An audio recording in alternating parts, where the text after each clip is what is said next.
All right, joined now by Kevin Ferrigan at NBA Couchside on X, Twitter, whatever you want to call it. I don't really care. He is the host of Dennis Podman with Brian. I love these two. Chicago Bulls podcast. Thank you so much, Kevin, for hopping on, and I'm really excited to hear your Chicago Bulls coverage this year. Oh, I appreciate it. Yeah, it's our podcast has been fairly infrequent. We haven't been good about keeping them flowing, but I think last year with the Bulls were had a kind of a tough year, and it was hard to get excited to talk about them. Also, I'm frankly just lazy when it comes to being the podcast producer, which is why it's nice to come on That's and be all a good. guest because then I don't have to produce. So Hey, that's what I'm here for, baby. That should be fun. Should be good. I'm looking forward to the season, and I'm looking forward to hearing about the Bulls. This is going to be a very, I think, polarizing team for a lot of people. There's been a lot of discussions about what they should do, what they should not do. I think they obviously have some limitations given Lonzo Ball's health situation, but just wanted to hear from you. What do you find is the most interesting thing about this team right now?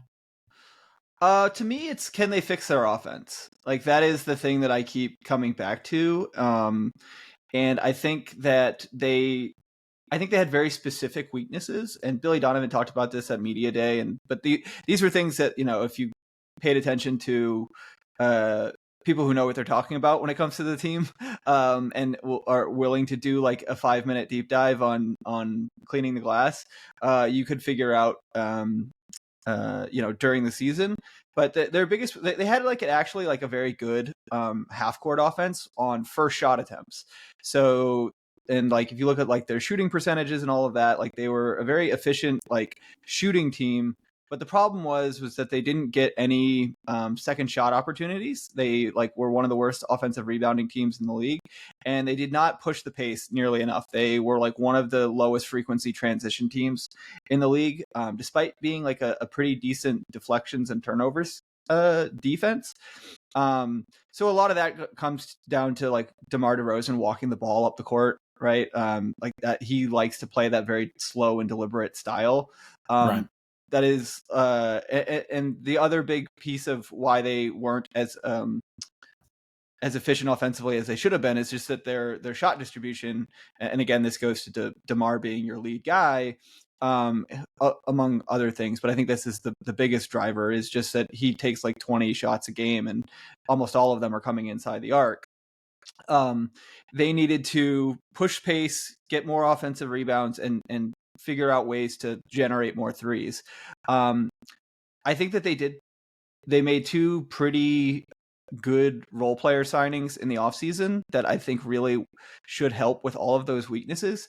Jevon Carter is a guy that is willing to push the pace and absolutely willing to just if he wasn't such a good shooter, you'd call them chucking threes, but he will get them up, and he shoots like 40% on them. So I think that those two things will really help the Bulls deal with two of their identifiable weaknesses on offense.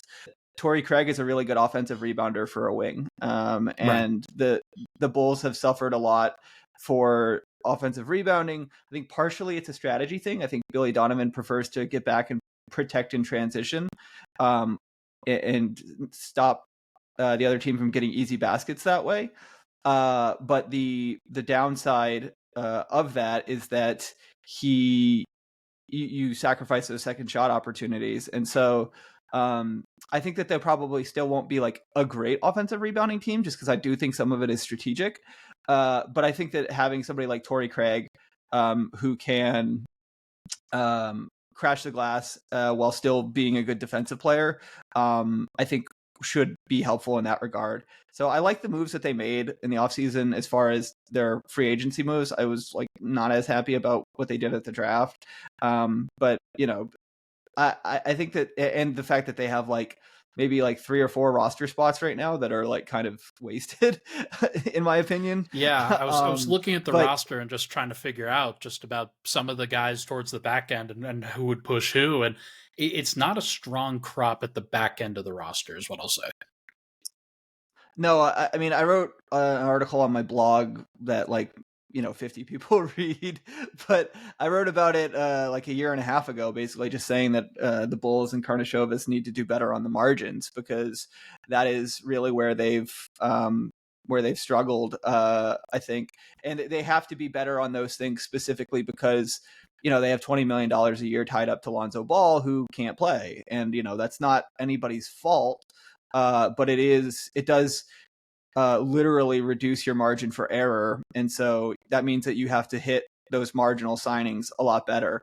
I'm looking forward to Jevon Carter trying to do like his best, like poor man's Lonzo impression. Because like when I talked about the things I talked about in terms of what their weaknesses were offensively, those are like hand in glove fits for like what Lonzo Ball provides. Like he really provided a lot of balance to this roster and filled in the weaknesses of the other guys on the team. Like he's a really good guard rebounder. He shoots threes at volume at a high percentage, and he gets you out in transition with his hit aheads. So like all of the Bulls' offensive weaknesses last year are solved by Lonzo Ball, but he's wasn't back last year like they thought he was going to be, and he's not going to be back this year. I think them not having that hanging over their heads and just knowing that he's going to be out should at least force them to try to play in different ways and to adapt in a way where I feel like some of the players even said it in some of the early media day stuff, that they felt like they were all kind of just waiting for Lonzo to get back to solve all the problems. And he just obviously never came back. So I'm interested to see if Jevon Carter can fill like two of those three gaps that Lonzo had in terms of pushing pace. And he's not going to have the hit ahead passing that Lonzo had, because like really very few people do. He's like one of the best in ever at that. But right. But it's I think that I like the fits, and that's what I'm kind of interested to see, I guess, more than anything, is do those fits actually solve the problems that were pretty, easily identifiable with why their offense, despite all the talent and despite being a good half court offense, weren't able to like actually become an actually good overall offense. Yeah, there's something to that, and there's something to having. They've got a variety of pieces, I think, that you could go with off the bench that will provide different elements for them. But in the end, I still had their starting lineup as featuring Ayo Dosunmu, Zach LaVine, DeMar DeRozan, Patrick Williams, and Nikola Vucevic. That lineup, it's fine. It is not the best group, and I think you can pick and choose some of the reserves, and namely Alex Caruso, Torrey Craig, Jevon Carter, as guys that you can pick and choose, and then hope that they can provide different elements here or there. But without Lonzo, it's just hard to see the next step for them. Guys like maybe Patrick Williams or Ayo Dosunmu, or is there somebody else on the roster that I'm not thinking about that, hey, provides a surprising jump, a surprising amount of production for them that kind of takes them from where they were last year to maybe something better? I'm a little bit down on Io. I really was impressed with him his rookie year. And he shot the ball better than what most people, I think, coming out of college expected him to that first season. His jumper really regressed a lot, and he's not bursty enough in the half court to really get by guys. He actually has really good finishing numbers, but I think those are somewhat skewed by the fact that he most of his shots at the basket are in transition. He gets blocked like below the rim a lot. He's just he's not a super great like vertical or bursty athlete. So that jumper being good really is key for him, because he record scratches out of a lot. Like part of their 3-point rate being low is that he and Patrick Williams are both, and Alex Caruso, frankly, are really all of them are bad at record scratching out of open looks that DeMar or Zach or Vooch would create. And so his jumpers really got to get better. And I thought he put in a lot of work the summer after his rookie year, and I expected it to be better. And it seemed like the form was a little bit better early in the season, like the first couple of games, but it really fell apart for me. And just like the percentage was really bad. And I just don't think he's a helpful offensive player if he isn't at least forcing a closeout. And he can't just record scratch out of open shots. Like even if he's not confident in it and he's only shooting 33%, you still got to put that up just to make the defense like think about it. So yeah, I'm a little down on Io. Like if the jumper shows up this year, then he'll probably be a lot more useful. He's a good defensive player, but I don't really value guys that are like defense only that don't really have anything to bring to the table offensively, which I kind of feel like he is, because he's like an okay passer, but like it doesn't get opened up because he's not enough of a threat to score. Sure. So Patrick Williams. I was just going to wonder how Patrick kind of fits into that conversation. I've been disappointed with him as well. I mean, I really have not been a big fan of the Karnisovas sort of draft record. Like Io was like, even with the setback last year, Io was still like a good get for a second round pick. There's no denying that. But like Patrick Williams and Dalen Terry as your two like first round draft picks, it's not great. A lot of people in the city wanted Tyrese Halliburton with that pick. He didn't go till 11, so like obviously a lot of teams made that same mistake. But like it wasn't like that was like a fringe opinion. There were a lot of people that wanted him, and Patrick has been fine. Like he's not a terrible player. He's not bad. Right. He's a good defensive player, but he passes up too many open threes. He does not hit the glass for somebody of his physical gifts, which is really frustrating.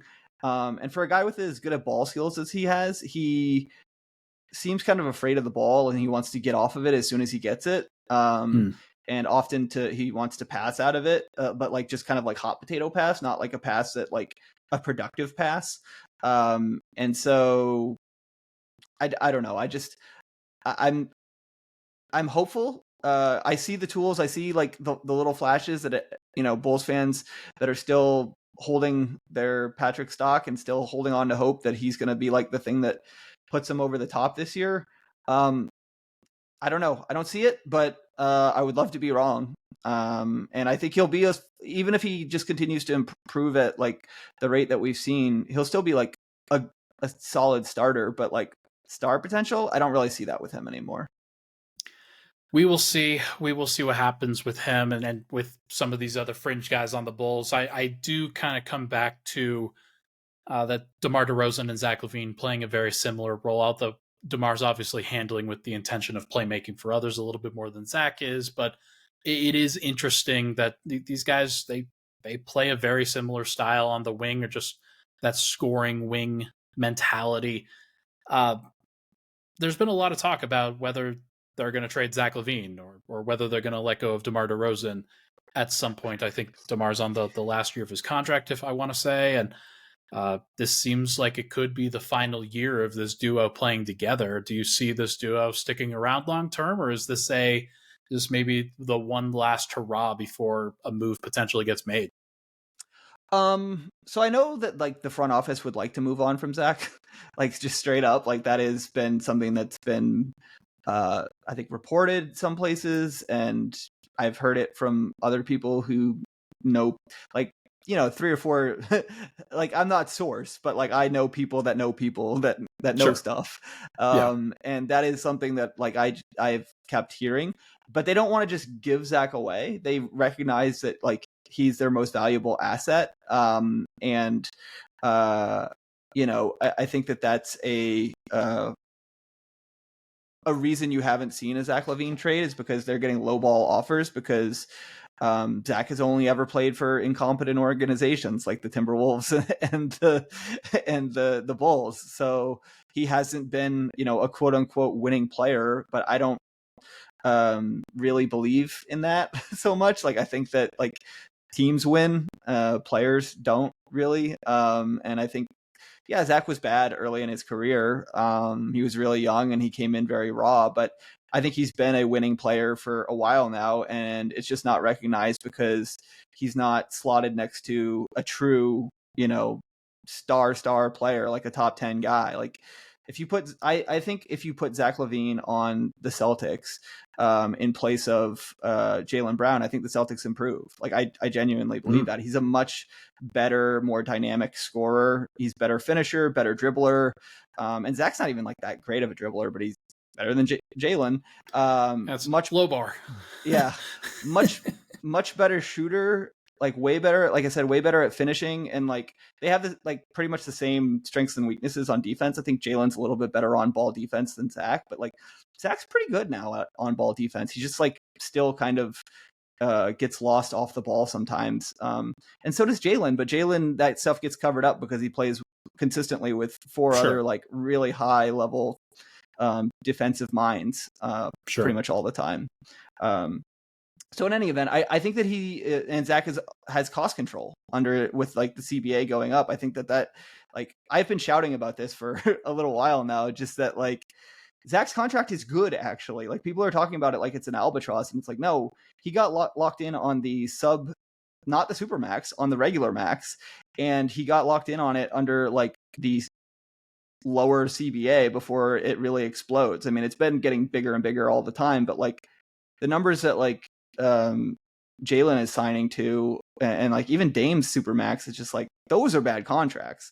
Zach's contract is like pretty good actually, especially if you get him to a situation where he's on like a team with like a real number one, and he doesn't have to feel like he should be that guy. Which is, I think that's really one of the issues with DeMar and Zach, is that I think DeMar is today slightly better than Zach, and definitely better on offense. But it's close enough that Zach is justified in thinking that he's better, because like that's what you want from NBA players, is for them to be confident. And that lack of hierarchy, I think, is a source of friction. Or to the extent that the hierarchy exists and DeMar is kind of treated as the guy at the end of games, I think Zach kind of chafes under that. And I think that's honestly part of the reason why they have looked to move him if there's value. But the value hasn't been there in the market, and they're not going to just sell him for nothing. Completely fair, and you wouldn't want any organization to do that if it was your team. So totally understand why. All right, well then here let's wrap this one up here. Give me your win prediction for the Bulls this year, and what you think they can do to make a playoff run this year. So I think 43, 44 wins is where I'm at with them. I do think that their additions are going to make them a better team. They specifically address some of their weaknesses. And I also think the Bulls had like a better point differential last year than what their record was. And they also had 4 games where on the very last second call, like literally the last call of the game, the refs got it wrong by the last 2-minute reports, and every one of those cost them a win. So they would have been a 44-win team last year. I don't think they got worse. I understand people saying that they're not going to be as healthy as they were last year. But Zach played like the first third of the season on one leg. And since Zach got back from his ACL surgery, Zach plays a lot of games every year. DeMar and Vooch pretty much play every year because they don't jump, so they don't get hurt. Now you have to knock on wood, but but my thing is that those guys play. Like expecting them to be healthy is not like abnormal, and like this idea that Zach is like the super injury prone guy is just doesn't hold up if you look at like the minutes, loads, and games played that he's had the last 3 years since he got back from his ACL surgery. What would it take for them to like make a run in the playoffs? I mean, I don't see it. I think they're a first round out pretty much no matter what. The top of the East is too good, and they will not be a home court advantage team, I don't think, even like in the most optimistic scenario. But yeah, if they were going to get to the second round, it would be like having some like run where everything goes their way and they get to like the 4 seed and then they get to, beat the 5th seed or whatever. Like that's the only way I could see it happening. Gotcha. Well, we will see what happens. I currently have this team penciled in at 39 wins. I'm a little bit more skeptical than you, and just in terms of I'm a fan. I'm supposed to be fair, completely fair. Just what some of the actual additions will provide, and whether this defense is going to hold up the way that it did last year. And like, if that's going to be, if it's going to be 6th overall, or if it's going to be maybe 10th or somewhere around there, and just see a little bit of regression. But we will see what happens. I'm looking forward to covering it all. Kevin, thank you so much for hopping on. Really appreciate you taking the time, and good luck this season, man. Going to be great. Thanks. I mean, I'm looking forward to the ride. That's my message for all Bulls fans.